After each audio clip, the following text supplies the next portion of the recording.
नमस्ते दोस्तों, आप सभी का स्वागत है मेरे इस चैनल पे। पर शुरू करने से पहले एक सवाल, क्या आप कभी किसी सड़क पर अकेले गुजरे हों जहाँ आसपास सब जंगल ही जंगल हो और हवा भी चुपचाप बहती हो? अगर हाँ, तो शायद ये कहानी आपके दिल की धड़कन को बढ़ा देगी। आज मैं आपको सुनाने जा रहा हूँ एक ऐसी सच्ची घटना जो असम की भूटान बॉर्डर के पास एक छोटी सी रूरल एरिया में हुई थी। ये कहानी किसी फिल्म कहानी जैसी नहीं है, बल्कि एक सुनी हुई सच्ची कहानी है जिसे सुनकर आपको लग सकता है कि हम इस दुनिया में वैसे अकेले नहीं हैं जैसे हम लोग सोचते हैं। राघव उस वक्त 2018 में एक गवर्नमेंट पोस्टिंग पर था।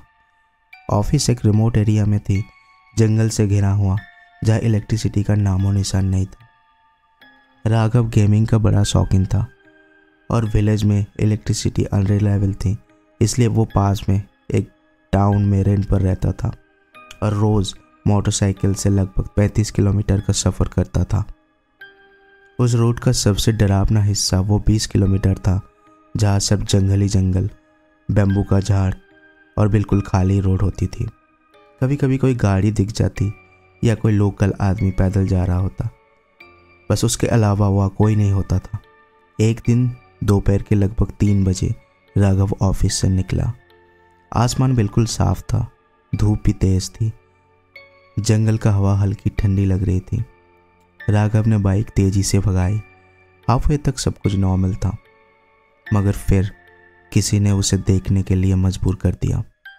रोड के किनारे एक औरत चल रही थी, आदिवासी कपड़ों में, बेचैनी सी कदम, कमर तक लंबे बाल। राघव ने उसे दिखा। 30 के आसपास लग रही थी वो। कुछ अजीब नहीं, गांव के लोग ज़्यादातर चलकर ही ट्रैवल करते हैं। फिर जैसे ही राघव उसे क्रॉस करता है, एक अजीब सी बेचैनी उनके दिल में उतर जाती है। वो पीछे मिरर में देखने के लिए मुड़ता है और कोई नहीं, खाली रोड, खाली जंगल, खाली हवा। लेकिन राघव की आंखों ने उस औरत को क्लियरली दिखा था।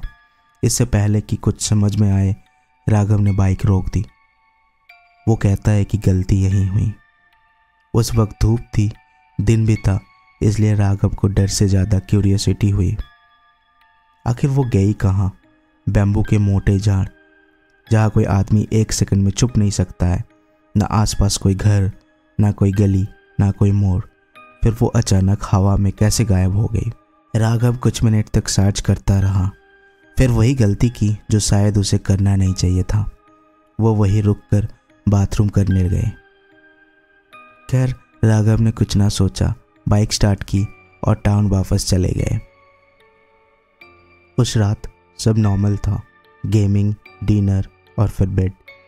लगभग 3 बजे राघव की नींद अचानक से टूट गई। उनकी सांसें तेज से चलने लगी, उनका दिल जोरों से धड़कने लगा। उसने आंखें खोली और वो बिल्कुल हिल ही नहीं पा रहा था। उसने सोचा स्लीप पैरालिसिस है। उन्हें पहले भी इस कंडीशन को फील किया था। उसे पता था कि बस आंखें बंद कर सब्र करो, कुछ देर में पैरालिसिस ख़त्म हो जाता है। मगर इस बार कुछ अलग हुआ। पहले तो एक ठंडी सी हवा उसके कानों के पास से गुजर गई, फिर कुछ उसे पीछे से जकड़ कर बैठ गया। 2 ठंडे हाथ उसकी कमर पकड़कर धीरे धीरे चिपक गई। राघव की रूह तक कांप गई। यह स्लीप पैरालिसिस कभी ऐसा नहीं था। राघव ने हल्की सी आवाज़ में पूछा, कौन है? अचानक एक मधुर लेकिन अजीब ठंडी औरत की आवाज़ आई, तुम मुझे नहीं जानते, तुम मेरे नाम का क्या करोगे? राघव की सांसें रुक गईं। वो बोलता है, प्लीज़ जाओ यहाँ से। वो आवाज़ फिर बोली, मैं नहीं जाऊँगी, मैं तुम्हारे साथ हमेशा रहूँगी। राघव ने डरकर पूछा, क्यों? औरत ने जवाब दिया, क्योंकि तुम मुझे ढूंढ रहे थे। बस इतना कहना था। राघव की होश उड़ गए। कब नींद आई, कैसे आई, उसे कुछ याद नहीं। सुबह उठते ही राघव बिल्कुल वीक था। तेज भूख, डर और बेचैनी उनके साथ चिपकी थी। उसने डिसाइड किया कि वो आज ऑफिस नहीं जाएगा। पूरी सुबह वो बस एक कोने में बैठा रहा, सोचता हुआ कि ये सब क्या था। रात को वो बीच बीच में सो जाता था और फिर से होश में आता था, और फिर वो फिर से आ गई, इस बार बिना आवाज़ किए, बिना किसी चेतावनी के। वही ठंडी हाथ, वही फीलिंग। लेकिन राघव ने इस बार कोई रिएक्शन नहीं दिया, वो सिर्फ चुपचाप पड़ा रहा। फिर एक आवाज़ आई, तुम्हें मैं अच्छी नहीं लगती हूँ क्या? राघव ने कोई जवाब नहीं दिया। आवाज़ फिर से बोली, मेरे पति को भी मैं पसंद नहीं थी, इसलिए उसने मुझे मार दिया। मैं कभी तुम्हें छोड़कर नहीं जाऊंगी। तुम एक्स गांव में जाओ और पूछना मेरे बारे में। और फिर राघव की आंखों में अंधेरा छा गया। अगली सुबह भूख थोड़ा कम हुआ। राघव सीधा ऑफिस गया और अपने अटेंडेंट एक लोकल आदमी राम को सब कुछ बता दिया। राम पहले तो हंस पड़ा, पर जैसे ही राघव ने उस औरत का डिस्क्रिप्शन और उनकी बातें बताई, राम का चेहरा काला पड़ गया। राम ने बोला, चलो अभी चलते हैं, या कुछ गड़बड़ लगती है। दोनों बाइक पर एक्स गांव की तरफ निकले। वो गांव छोटा सा था, 15 से 20 घर। उनको एक छोटा सा चाय की टपरी मिला। राम ने चाय वाले से लोकल लैंग्वेज में बात शुरू की। राघव उनके एक्सप्रेशन देखकर समझ गए कि कुछ बहुत सीरियस बात हो रहा है। फिर चाय वाले ने राम के कान में कुछ कहा। राम ने राघव को देखा और बोला, कुछ दिन पहले एक लकड़ी वाले की बीवी यहाँ मिली थी, फांसी से लटकी हुई। लोकल अथॉरिटीज़ ने इसे सुसाइड बोला था, लेकिन गांव वाले जानते थे पति और पत्नी में रोज़ झगड़ा होता था। 5 साल से बच्चे नहीं हुए थे, इसलिए पति गुस्से में रहता था। और कुछ लोग कहते थे कि शायद पति ने ही उसे मार डाला था। राघव का खून सूख गया और सोचने लगा, क्या वो वही औरत थी?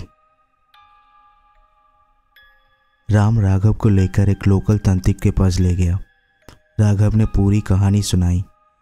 फिर तांत्रिक ने एक लंबा सा सांस लिया और कहा, तुम किस्मत वाले हो कि तुम अभी भी जिंदा हो। राघव का गला सूख गया। तांत्रिक ने फिर से बोला, जिस लोगों की मौत जुल्म से होती है, वो आत्मा शांत नहीं रहती। उनका दर्द उन्हें अंधा बना देती हैं। वो गुस्से में किसी पर भी टूट पड़ती हैं। और तुमने तो उस जगह रुककर उसकी नज़दीकी और बढ़ाई। राघव का दिमाग गुम हो गया। तांत्रिक ने तुरंत एक पूजा की, कुछ मंत्र पढ़े और राघव को एक छोटी सी थाली में कुछ भस्म दिया और बोला, इसे अपने दरवाजे और अपने बेड के पास छिड़क देना। 7 दिन तक इसे मत हटाना। तांत्रिक ने सब 20 रुपए लिए राघव से।